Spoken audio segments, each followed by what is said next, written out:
ನಮಸ್ಕಾರ, ಸುಧಾಸ್ ಕಿಚನ್ಗೆ ಸ್ವಾಗತ. ಇವತ್ತು ನಾವು ಅಕ್ಕಿ ರವೆಯಲ್ಲಿ ಇಡ್ಲಿ ಮಾಡೋದು ಹೇಗೆ ಅಂತ ನೋಡೋಣ.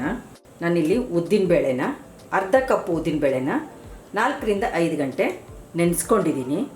ಉದ್ದಿನಬೇಳೆ ರುಬ್ಬೋಕ್ಕೆ ರೆಡಿ ಇದೆ. ಮೊದಲು ಉದ್ದಿನಬೇಳೆ ನುಣ್ಣಗೆ ರುಬ್ಕೊಳ್ಳೋಣ. ಜಾರಿಗೆ ನೆಂದಿರೋ ಉದ್ದಿನಬೇಳೆ ಹಾಕ್ಕೊಳ್ಳೋಣ. ನಾನಿಲ್ಲಿ ನೀರು ಸೇರಿಸ್ತಾ ಇಲ್ಲ, ನೆಂದಿರೋ ಉದ್ದಿನಬೇಳೆ ಅಷ್ಟೇ ಹಾಕ್ತಾಯಿದ್ದೀನಿ. ಮೊದಲು ನೀರು ಹಾಕ್ದಂಗೆ ರುಬ್ಕೊಳ್ಳೋಣ.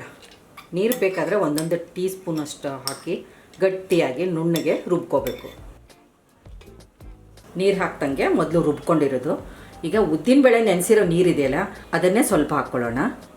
1/4 ಕಪ್ನಷ್ಟು ಹಾಕ್ಕೊಂಡು ರುಬ್ಕೊಳ್ಳೋಣ. ಉದ್ದಿನಬೇಳೆ ಇಷ್ಟು ನುಣ್ಣಗೆ ರುಬ್ಕೊಂಡಿರೋದು ಮತ್ತು ಗಟ್ಟಿಯಾಗಿ ರುಬ್ಕೊಂಡಿರೋದು. ನಾನಿಲ್ಲಿ ಅಕ್ಕಿ ರವೆ 2 ಕಪ್ನಷ್ಟು ತೊಗೊಂಡಿದ್ದೀನಿ. ಇದು ಮನೆಯಲ್ಲೇ ಮಾಡಿರೋ ಅಕ್ಕಿ ರವೆ, ಸುಲಭವಾಗಿ ಮನೆಯಲ್ಲೇ ಮಾಡ್ಕೋಬೋದು. ಇಲ್ಲ ನಾನು ಬೆಚ್ಚ ನೀರು ಹಾಕ್ತಾಯಿದ್ದೀನಿ. ತೊಳ್ಕೊಳ್ಳೋಣ ಒಂದು ಸಾರಿ.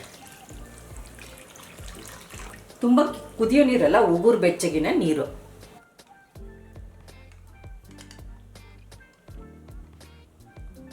ತೊಳೆದಿಟ್ಕೊಂಡಿರೋ ಅಕ್ಕಿ ರವೆ ಪಾತ್ರೆಗೆ ಹಾಕ್ಕೊಳ್ಳೋಣ.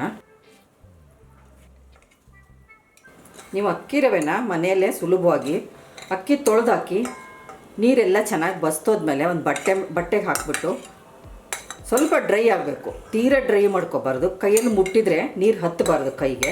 ಅಷ್ಟು ಒಣಗಿದ ಮೇಲೆ ನೀವು ಮಿಕ್ಸಿಗೆ ಹಾಕ್ಕೊಂಡ್ರೆ 1-2 ಸುತ್ತಿಗೆ ರವೆ ರೆಡಿ ಆಗುತ್ತೆ. ಸ್ವಲ್ಪ ಹಾಕ್ಕೊಂಡು ರವೆ ಮಾಡ್ಕೊಂಡ್ಬಿಡ್ಬೋದು. ರುಬ್ಬಿಟ್ಕೊಂಡಿರೋ ಉದ್ದಿನಬೇಳೆ ಹಿಟ್ಟು ಹಾಕ್ಕೊಳ್ಳೋಣ. ಮಿಕ್ಸ್ ಮಾಡ್ಕೊಳ್ಳೋಣ.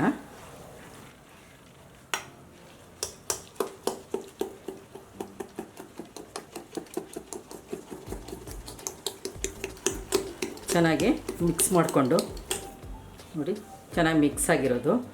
7 ರಿಂದ 8 ಗಂಟೆ ನೆನೆಯೋಕೆ ಬಿಡೋಣ.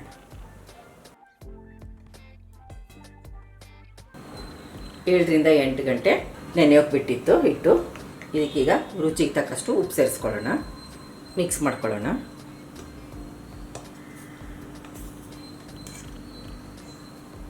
ಹಿಟ್ಟು ರೆಡಿ ಇದೆ. ಬೇಯೋಕ್ಕಿಡೋಣ. ಈಗ ಇಡ್ಲಿ ಸ್ಟ್ಯಾಂಡಿಗೆ ಎಣ್ಣೆ ಹಚ್ಚಿಟ್ಕೊಂಡಿರೋದು.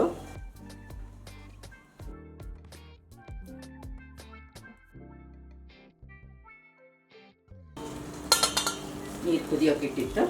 ಮೀಡಿಯಂ ಫ್ಲೇಮಲ್ಲಿ 10 ನಿಮಿಷ ಬೇಯಿಸ್ಕೊಳ್ಳೋಣ. ಇಡ್ಲಿ ಬೆಂದಿದೆ. ಅಕ್ಕಿ ರವೆ ಇಡ್ಲಿ ರೆಡಿಯಾಗಿದೆ. ನೋಡಿ ಎಷ್ಟು ಬೆಳ್ಳಗಾಗಿ ಬಂದಿದೆ, ಸಾಫ್ಟಾಗೂ ಇದೆ. ಒಂದು 5 ನಿಮಿಷ ತಣ್ಣಗಾಗೋಕೆ ಬಿಡೋಣ, ಆಮೇಲೆ ತೆಗಿಯೋಣ. ನಮ್ಮ ಚಾನಲ್ಗೆ ಸಬ್ಸ್ಕ್ರೈಬ್ ಮಾಡಿ, ಬೆಲ್ ಐಕಾನ್ ಒತ್ತಿ ಹಾಗೂ ವಿಡಿಯೋಸ್ನ ಲೈಕ್, ಶೇರ್ ಮತ್ತು ಕಾಮೆಂಟ್ ಮಾಡಿ.